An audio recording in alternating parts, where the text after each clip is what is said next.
The EU and the Eurozone's financial woes will be among the things discussed by leaders at the G8 summit in the French town of Deauville. Some talks have already been held on the sidelines. The presidents of Russia and the US met and agreed on the need for a missile defense system able to meet the national security demands of both countries, possibly by 2020. RT's Anissa Nawi has the latest. Missile defense has always been a tough issue for the U.S. and Russia. And from both presidents today, what they said during their briefing to the press after they met face to face was basically that they are going to work together, but they don't think that any kind of solution will be able to be reached within the recent future. I told my friend Barack that it's likely the missile defense question will be resolved in the future, probably around 2020. So we have to lay the groundwork for future generations of politicians, for the partnership of our countries in the future. Of course, last year, a new strategic arms reduction treaty was signed. And basically, the differences on the way they see the issue is that the U.S. is constantly trying to persuade Russia that none of its missile defense systems, despite previous plans to have them just outside their borders, is that it isn't directed at Russia. Russia finds this hard to believe and feels that America, despite signing the strategic arms treaty, that it's very vague, that they both signed the treaty, but they both have different ways of analyzing what actually the words in it mean for the future of missile defense. We know that the U.S. is continuing to try to build defense systems in Europe, and Russia, of course, has very many concerns about that. They also spoke about Russia's accession to the WTO. This is something that the country has been trying to do for years now. President Obama mentioning that dialogue needs to be intensified on that.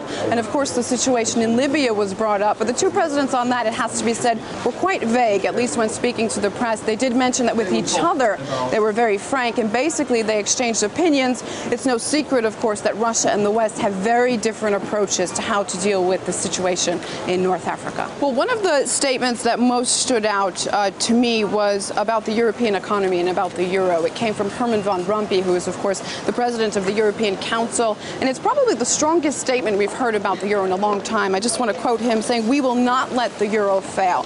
We'll be trying to speak to analysts about what exactly that means throughout the day. But it could be assumed that if that kind of strong statement can be made, that it is very possible that the euro could fail, and therefore European officials, like we've been hearing throughout the day, are going to do their very best to make sure that doesn't happen. China, Russia have very different views on how to deal with getting involved in the internal affairs of a sovereign nation than the West does. So that's going to be really the hot topic over the next 24 hours here in France at the G8.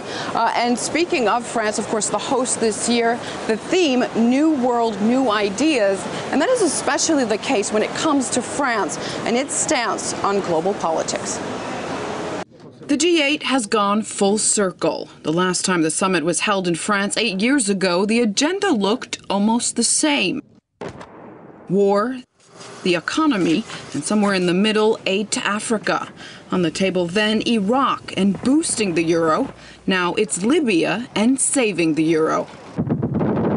Only in 2003, France had a very different stance on global politics. Then it was staunchly opposed to the U.S. invasion of Iraq. French fries quickly became freedom fries after France-U.S. relations soured despite summit smiles.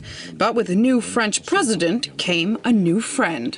Sarkozy has rejected entirely the possibility of France playing a constructive role in a multipolar world and has aligned himself with the single superpower, the United States. Nowadays, France is barking much louder, with more soldiers involved in foreign military conflicts abroad than ever before. It's a globalist modern colonialism. It's not just France. It's a whole global plan to change governments as they want.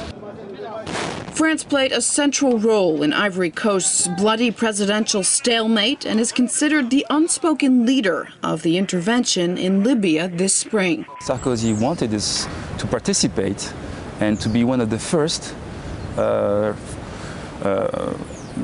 Western ruler to go there, and just for his political agenda. Critics say this new global policy was meant to win over French voters, but hasn't worked. France is a kind of small United States with many interventions that are very costly and very little thinking about the relationship between rhetoric and the costs. And cost is the killer. European countries are facing more and more protest over huge spending cuts in an attempt to lower deficits and save a drowning euro. And at the same time, spending hundreds of millions, forcing their way into the Libya conflict. They don't see eye to eye, but they're going to try to regroup around the idea that it's a humanitarian intervention and the UN resolution. A resolution that China and Russia didn't veto, but have claimed has been manipulated to suit Western interests. Perhaps there will be an appearance of agreement, but if there is an appearance of agreement, to my mind, it will only be an appearance. Appearance at the G8 is hard not to notice. The venue is usually some exclusive resort town where you can't hear protest over the euro, and it's easy to forget bombs are falling in Libya. This year, France's beautiful Normandy was chosen to house leaders as they sit down to debate some of the world's ugliest problems, and once again are faced with the question of whether the G8 can regroup on splitting issues. Anissa Naoué, RT, Deauville, France.